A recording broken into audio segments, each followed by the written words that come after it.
अखिल भारतीय संत संगोष्ठी की ओर से बड़ोदरा के गोत्री इलाके में मौजूद इस्कॉन मंदिर पर संत संगोष्ठी का आयोजन करवाया गया। दरअसल इस्कॉन मंदिर पर कई बार संत संगोष्ठी का आयोजन होता है, तब इस बार भी अखिल भारतीय संत समिति की ओर से ये आयोजन करवाया गया था। तब आपको बता दें कि कुबेराचार्य अविचल देवाचार्य जी की अगुवाई में इसके बाद एक बैठक भी आयोजित हुई थी, जिस दौरान वक्फ बोर्ड समेत के कई विषयों पर चर्चाएं की गई थी। आपको ये भी बता दें कि गुजरात और साथ ही देश भर के विभिन्न राज्यों के संत इस बैठक में शामिल होने के लिए आ पहुंचे थे। राष्ट्रीय संत समिति के अध्यक्ष परम पूज्य श्री अविचल दास जी महाराज की अगुवाई में ये संत सम्मेलन शांतिपूर्ण तरीके से संपन्न हुआ।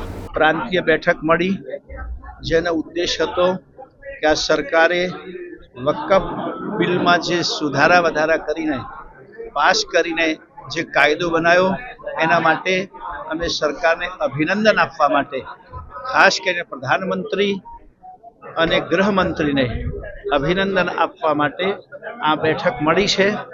અને સાથે સાથે અમારી ખાસ મુદ્દાની વાત તો સંતોને એ છે કે સરકારે એમના કુનેહથી એમની એક પ્રકારની કાર્ય પદ્ધતિથી આ કાર્ય કર્યું છે।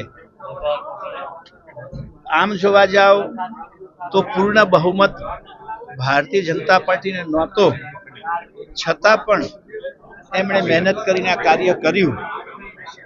એના માટે અમે એમને ખૂબ ખૂબ અભિનંદન આપીએ છીએ અને વચન આપીએ છીએ કે આ સંતો હવે આવી જે ભારતીય ધર્મ રક્ષણ માટેની જે કંઈ કાયદા કાનૂનો છે એના માટે સરકાર નિર્ભેક થઈને પારિત કરી શકે એવી શક્તિ સરકારને પ્રદાન કરવા માટે આ સંત સમિતિ આજે સંકલ્પ લેવા માટે અહીંયા ભેગી થઈ છે।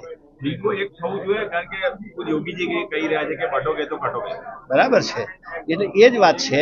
હમણાં જે અમારા એક સંતે એક યાત્રા કરે છે કે ભાઈ બધાની માટે સમરસતા યાત્રા, એને હિન્દુ માત્ર એક છે, એ ભાવ ચોક્કસ અને એના માટે જ આ સંત સમિતિ છે। આ સંત સમિતિમાં ભારતભરના 127 સંપ્રદાયો જોડેલા છે, તમામ જેમાં જૈન બૌદ્ધ સમેત।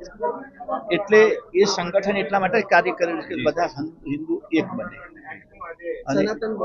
हमसे जुड़े रहने के लिए हमारे YouTube चैनल को सब्सक्राइब करें और नई वीडियो की नोटिफिकेशन के लिए बेल आइकॉन को दबाएं।